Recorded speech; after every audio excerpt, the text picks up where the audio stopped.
Avant de plonger dans cette histoire incroyable, pensez à vous abonner à la chaîne et à activer la cloche. Ici, chaque récit a quelque chose à dire, et vous ne voudrez pas en manquer un seul. Ethan Crawford avait construit un empire à partir de rien. Fils unique d'un mécanicien du Nevada et d'une serveuse qui travaillait jour et nuit, il avait passé sa jeunesse à rêver d'un avenir où la pauvreté ne serait plus une prison. À 35 ans, il dirigeait déjà Crawford Dynamics, un géant technologique coté en bourse, et était considéré comme l'un des entrepreneurs les plus influents des États-Unis. Ses bureaux dominaient Manhattan, son nom apparaissait dans les magazines de prestige, et son mariage avec la célèbre mannequin Madison Clark renforçait encore son image publique de réussite éclatante. Mais derrière la façade de luxe et de contrôle, Ethan vivait avec une inquiétude sourde, un sentiment qu'il refusait d'admettre, tout ce qu'il possédait tenait en équilibre sur une confiance fragile. Un soir de septembre, alors qu'il regagnait son Penthouse, un appel inattendu de son avocat bouleversa son univers. Une vaste enquête fédérale venait d'être ouverte sur Crawford Dynamics, impliquant des transferts frauduleux de plusieurs dizaines de millions de dollars. Les preuves semblaient pointer vers lui, même s'il n'avait signé aucun document, ni autorisé aucune opération suspecte. La panique gagna les investisseurs, les actions chutèrent à une vitesse folle, et les médias se ruèrent sur l'affaire. Le lendemain, Madison claqua la porte après une violente dispute. Elle lui lança un dernier regard glacé en prononçant ces mots qu'il n'oublierait jamais. « Sans ton argent, tu n'es plus personne. » Puis elle partit avec leur voiture, leur compte conjoint, et le peu de stabilité émotionnelle qui lui restait. En moins de 72 heures, Ethan perdit son siège au conseil d'administration, ses comptes bancaires furent gelés, son image publique détruite. Il dut quitter son Penthouse sous l'œil des caméras et se réfugier dans un modeste appartement du Queens, un lieu étranger, presque vide, où sa propre respiration semblait trop bruyante. Assis sur une chaise en métal, entouré de cartons non ouverts, il fixait ses mains tremblantes et se demandait comment un homme pouvait passer de l'apogée au néant en si peu de temps. Chaque matin, il entendait l'écho de sa chute dans le silence des murs. Jusqu'au jour où une clé tourna dans la serrure, suivie d'une voix douce et discrète qu'il avait presque oubliée, celle de Grace Miller, l'employée de nettoyage qui avait travaillé depuis des années dans son ancien Penthouse. Il ne savait même pas qu'elle avait trouvé son nouvel appartement. Elle entra timidement, un seau à la main, et son regard s'arrêta sur le chaos autour de lui mais surtout sur la détresse qu'il tentait de dissimuler. Dans ses yeux, il ne vit ni jugement ni pitié. Simplement une sincérité désarmante. Et à cet instant, sans comprendre pourquoi, il sentit que cette femme, qu'il n'avait jamais vraiment remarquée, serait peut-être la seule personne capable de voir plus loin que les ruines.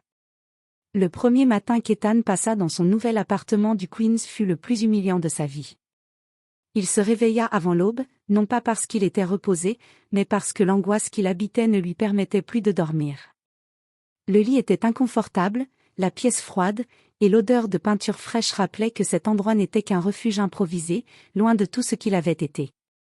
Il se leva péniblement, observa son reflet dans le miroir fêlé de la salle de bain et ne reconnut qu'un étranger, barbe naissante, yeux cernés, épaules affaissées. Sa vie autrefois réglée, méthodique, triomphante n'était plus qu'un champ de ruines. Il n'avait plus de chauffeur, plus d'assistant, plus de planning chargé, seulement le vide et la honte. Il s'installa à la petite table de cuisine, un meuble bancal acheté en urgence la veille, et y étala les lettres reçues la veille, avis de gel de fonds, convocation judiciaire, résiliation de contrat, démission de ses proches collaborateurs. Il y avait aussi un message manuscrit, sans signature, qui disait simplement « Tu l'as mérité ». Ethan serra les dents. Il n'avait jamais imaginé que l'on pourrait se réjouir ainsi de sa chute. Il resta ainsi, immobile, les mains dans les cheveux, jusqu'à ce qu'un bruit sec le tire de sa torpeur, on frappait à la porte. Il n'attendait personne. Avec un mélange d'agacement et de lassitude, il se dirigea vers l'entrée, prêt à renvoyer n'importe qui. Quand il ouvrit, il resta figé. « Bonjour, monsieur Crawford. » Grace Miller se tenait là, vêtue de son humble uniforme bleu, un sac à dos sur l'épaule et son éternel seau dans la main. Son visage doux contrastait avec la dureté de la situation. Elle semblait hésiter, comme si elle craignait qu'il la chasse. Ethan inspira profondément. « Grace, comment avez-vous su où j'étais ?»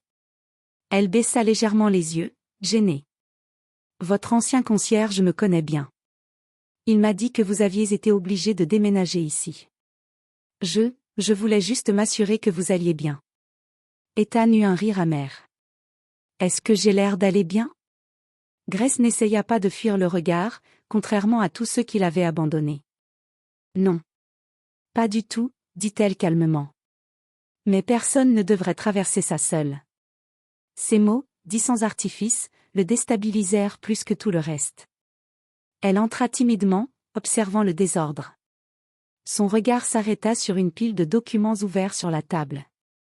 Elle s'en approcha sans toucher, attentive aux détails, juste assez pour comprendre que quelque chose n'allait pas.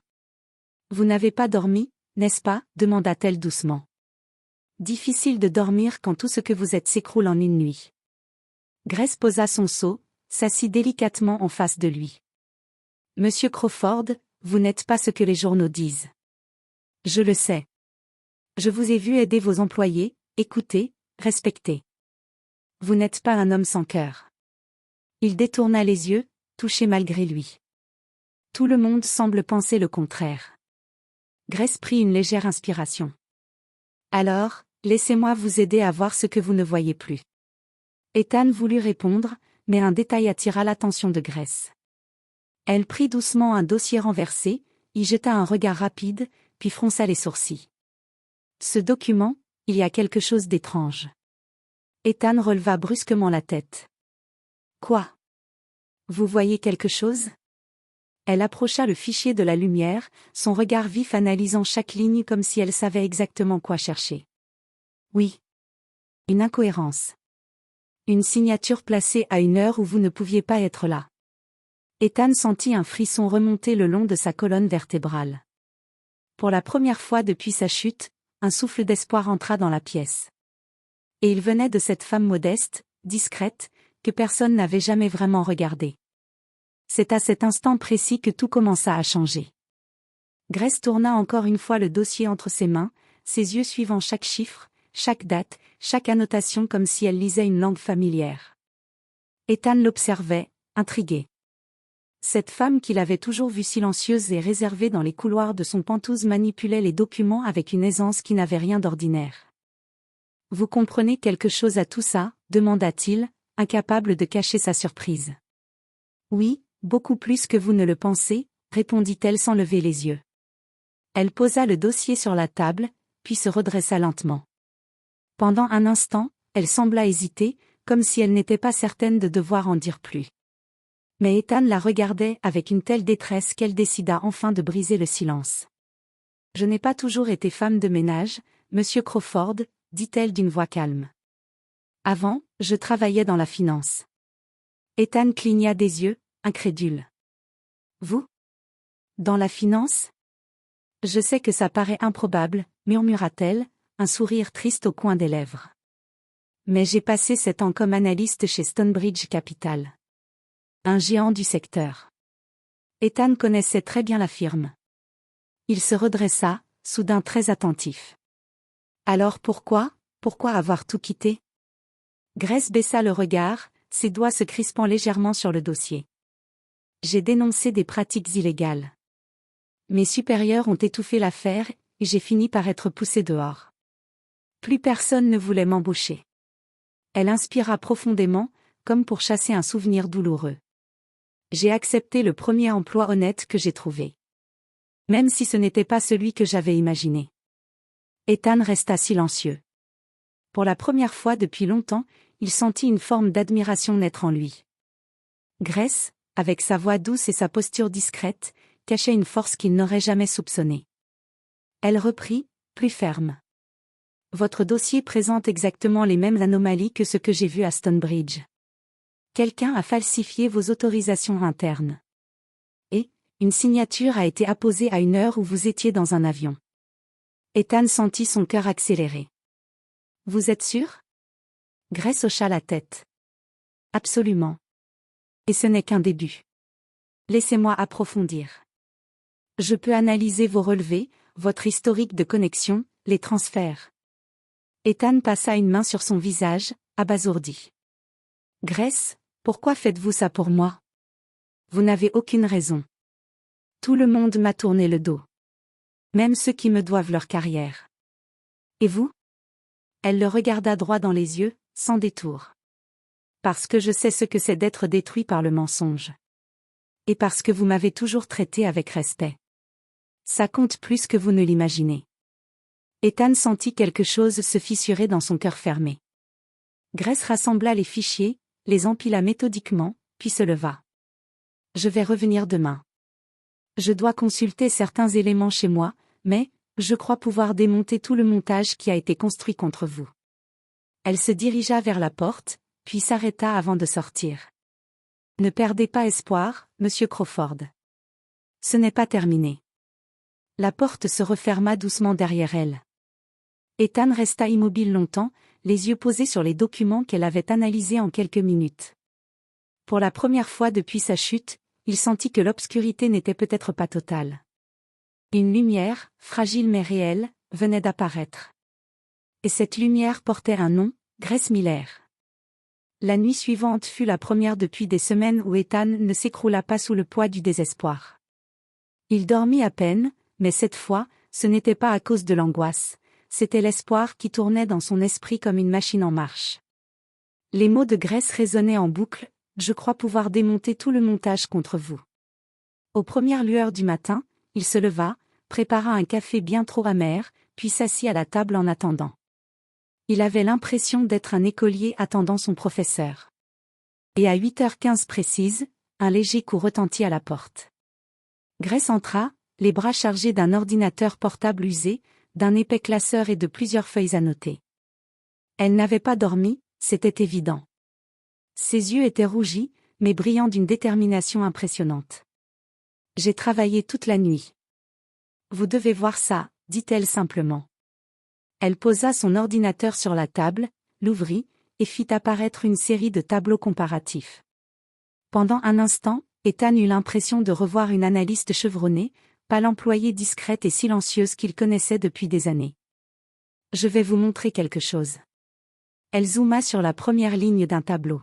« Voici l'heure exacte des transferts frauduleux.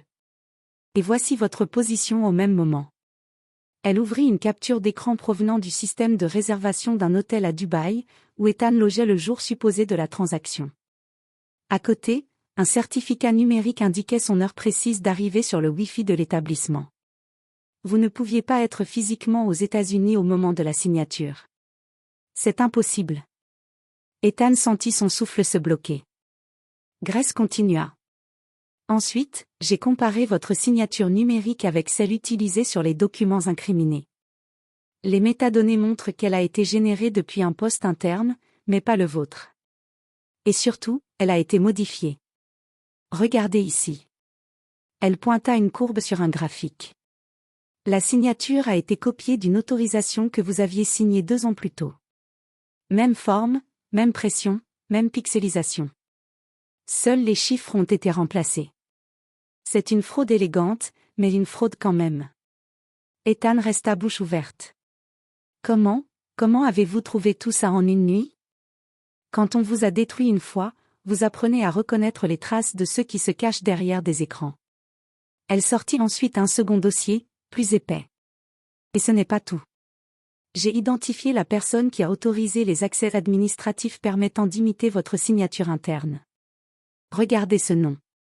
Ethan blêmit. Le directeur financier. Michael Hartwell. Son ami de 20 ans. L'homme à qui il avait confié les clés de son empire. Grace referma doucement le dossier. Il vous a trahi. C'est lui qui a orchestré tout ça. Ethan se leva brutalement, faisant grincer la chaise. Ses poings se serrèrent, ses yeux s'embuèrent de rage et de douleur. Pourquoi? Pourquoi ferait-il ça? Grace s'approcha, posant une main douce mais ferme sur son avant-bras. Pour la même raison que la plupart des hommes détruisent ceux qui les ont aidés, la jalousie. Et l'argent. Il se tourna vers elle, bouleversé. Grace, vous venez de me rendre quelque chose que je croyais perdu, la vérité. Elle lui offrit un sourire léger. Alors utilisons-la. Nous avons assez de preuves pour renverser la situation. Ethan essuya ses yeux, reprit son calme. Que devons-nous faire? Grace prit une profonde inspiration. Première étape, déposer ses documents auprès du procureur. Deuxième étape, informer le conseil d'administration. Troisième étape, préparer votre retour. Ethan eut un rire nerveux. Mon retour? Mais je n'ai plus rien. Vous avez la vérité. Et parfois, c'est suffisant pour rebâtir un empire. Ce jour-là, ils plongèrent ensemble dans les démarches, les analyses, les appels, les déclarations. Et plus les heures passaient, plus Ethan comprenait une chose essentielle. Il ne se serait jamais relevé sans elle. Grace n'était plus une employée. Elle était devenue sa lumière, son allié, son pilier. Et dans le chaos qui entourait leur lutte, un lien invisible commençait à se tisser entre eux. Un lien plus fort que la peur, plus fort que la chute. Un lien qui allait tout changer. La semaine qui suivit fut un tourbillon. Les dossiers préparés par Grace furent remis au procureur, les preuves analysées avec une attention presque immédiate. Les enquêteurs comprirent très vite que l'ensemble des opérations frauduleuses formait un schéma trop sophistiqué pour être le fruit du hasard. Ce n'était pas une négligence, c'était une machination soigneusement orchestrée pour détruire Ethan et s'approprier son empire. Lorsque les agents fédéraux arrêtèrent enfin Michael Hartwell, la trahison prit un visage. Ethan apprit que son ancien ami avait créé des sociétés écrans, transféré l'argent à l'étranger, puis inscrit les opérations sous ses identifiants. L'objectif était simple, faire tomber Ethan pour prendre le contrôle de Crawford Dynamics avec l'aide de 2 actionnaires véreux. Le jour où la nouvelle éclata publiquement, Ethan se trouvait dans son petit appartement du Queens. Il n'avait plus l'allure du magnate charismatique qu'il était, mais il n'avait plus non plus le visage brisé des premières semaines. La vérité avait redonné de la couleur à ses yeux. Et cette lumière-là, c'était Grace qui la lui avait rendue. Elle était assise en face de lui, relisant une dernière fois les documents qui officialisaient sa disculpation. « Ça y est, dit-elle doucement. Vous êtes libre, monsieur Crawford. Et votre nom, il est propre. » Ethan ferma les yeux, submergé par l'émotion. Pendant quelques secondes, il ne dit rien. Puis il rouvrit les yeux, fixant Grace comme si elle était la seule personne dans la pièce, et peut-être même dans le monde. « Grace, je ne trouverai jamais les mots pour vous remercier. Vous n'avez pas besoin de me remercier. Vous méritiez la vérité. » Il s'approcha, prit une chaise et s'assit plus près d'elle, dans un geste rare pour un homme qui avait toujours gardé ses distances. « Ce n'est pas que ça. Vous m'avez aidé à tenir debout quand tout le monde m'a tourné le dos. Même moi, je ne croyais plus en moi. Et vous, vous êtes resté. » Grace rougit légèrement, détournant le regard. « Je suis resté parce que je savais que vous étiez un homme bon. Les autres ont vu un scandale. Moi, j'ai vu une injustice. » Ethan sourit, un sourire sincère, presque timide. « Il est temps que je reconstruise mon avenir. Mais cette fois, je ne veux plus le faire seul. » Il sortit un dossier bleu, soigneusement préparé. Sur la première page, un titre. Phoenix Analytics, projet de nouvelle entreprise. Grace écarquilla les yeux. C'est votre nouvelle société? Notre nouvelle société, rectifia Ethan avec douceur. Je veux que vous soyez ma partenaire. Pas mon employé, pas une consultante. Ma partenaire. À parts égales. Grace porta une main à sa bouche, bouleversée. Ethan, je ne suis pas sûre de mériter ça.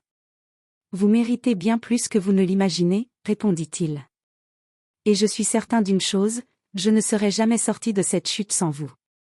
Un silence long mais lumineux s'installa. Puis Grace accepta, les larmes aux yeux. Les mois passèrent. Phoenix Analytics devint rapidement un symbole d'intégrité et de transparence financière, attirant les clients lassés des pratiques douteuses de Wall Street. Les médias parlèrent du « retour miraculeux » d'Ethan Crawford. Mais Ethan savait que ce miracle avait un nom, Grace. Un soir, alors qu'ils travaillaient tard dans leur nouveau bureau, la ville brillait derrière les vitres. Ethan s'approcha, hésita un instant, puis prit doucement la main de Grace. « Vous n'avez pas seulement changé mon entreprise. » murmura-t-il. « Vous avez changé ma vie. » Grace leva les yeux vers lui, touchée, émue, fragile et forte à la fois. « Et vous, la mienne. » Dans la ville qui avait autrefois assisté à sa chute, Ethan se tenait désormais debout, mais jamais seul. Et parmi toutes les richesses qu'il avait perdues, puis reconstruites, il comprit que la plus précieuse était celle qu'il venait de gagner. Grèce.